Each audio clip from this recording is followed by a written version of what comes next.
Rero bakunze ba Samuzo Team baje kubasuza nizera ko meze neza. Bibutsa gukanda subscribe, like, share na comment kugira ngo mukomeze kubona amakuru ku gihe. Rero amakuru ngiye kubagezaho uyu munsi nuko The Ben yegukanye igikombe muri Amerika, Israel Mbonyi nawe ukama bataha amaramasa.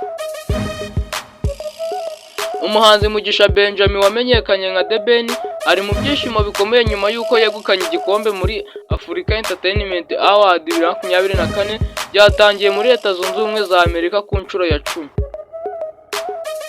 Ni ku nshuro ya kabiri uyu mugabo yegukanye igikombe muri ibi bihembo bitangwa hagamijwe muri rusange gushyigikira abahanzi bakorera umuziki cyane cyane ku mugabane wa Afrika ariko bigera no ku yindi migabane y'isi.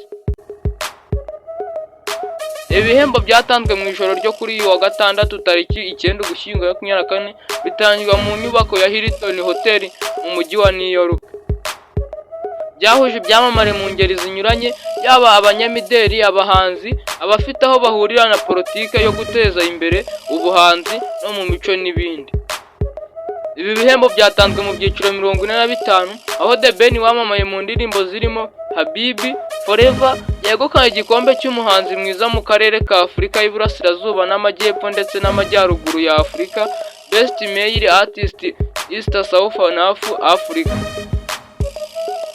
Yegukanye iki gikombe agitse Kenzo, Rayvanny, Mario, Harmonize, Yared Negu, Tama Hasson, Young Stan, Jay Breezy wigeze gutaramira mu Rwanda na Focalist. Ni ku nshuro ya kabiri uyu muhanzi usigaye ukorera umuziki mu Rwanda yegukanye iki gikombe muri ibi bihembo kuko muri 2015 yahawe igihembo cy'ishimwe kubera indirimbo yise I Can See. Icyo gihe The Ben yifashishije konti ya Instagram yaragize ati icyiza cyo gutsindira iki gihembo ni uko bigufungurira andi mayira. Nishimye iki gikombe cya East Africa Entertainment Award mu buryo bukomeye. Nagihawe kubera indirimbo I Can See, ni ibintu natatekerezagaho na gato. Mu bandi bahawe ibi bihembo barimo Wizkid wo muri Nigeria wegukanye igikombe cy'umuhanzi w'umugabo w'umwaka Best Male Artist. Rayvanny na Harmonize begukana igikombe cya Best Collaboration babikesha indirimbo bakoranye bise Sensem. Davido yegukanye igikombe cy'umuhanzi w'umwaka Artist of the Year, ni mu gihe itsinda Ghetto Kids yo muri Uganda yegukanye igikombe cy'itsinda ryiza Best Dance Group. Igikombe cy'umuhanzi mwiza Best Female Artist cyegukanwe na Arya Starr, ni mu gihe Diamond na Jason Derulo, Kyle Harrison na Cherry begukanye igikombe cy'indirimbo y'umwaka Song of the Year bakesha indirimbo bakoranye bita Komasava. Arya Starr kandi yegukanye iki gihembo cy'umukobwa wahize abandi mu burengerazuba no hagati ya Afurika Best Female Artist Central West Africa, ni mu gihe Master King wamenyekanye mu ndirimbo Yerusalemu yegukanye igikombe cya Music Producer of the Year. Chris Brown wo muri Leta Zunze Ubumwe za Amerika yahawe igikombe cya Best Afro Fashion Artist. Uretse The Ben ibi bihembo byari bihataniyemo kandi Israel Mbonyi ndetse na Okama na Nkotanyi Fuel batabashije kugira igikombe na kimwe batwara. Okama amenyekanye mu ndirimbo zirimo Pucuri yari yahatanye mu cyiciro cy'umuhanzi mushya cyangwa se itsinda rishya Best New Artist Group cyegukanwe na Onezi, ni mu gihe mu cy'umuramyi mwiza Best Gospel Artist cyegukanwe na Master Mahenda.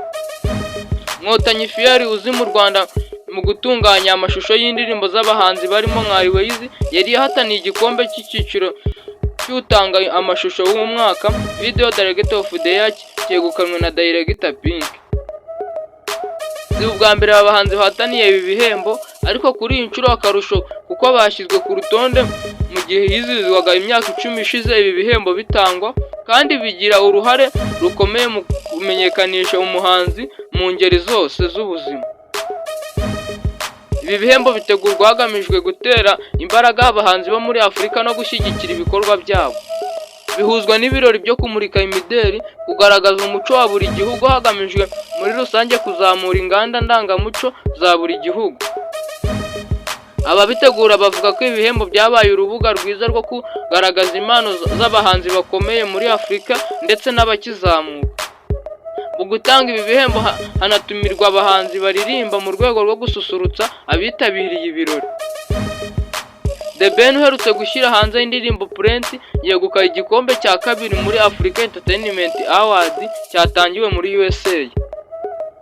Okama uherutse gushyira hanze amashusho y'indirimbo wa Kanyoni yari ahatanye ku nshuro ye ya kabiri mu bihembo bitangwa.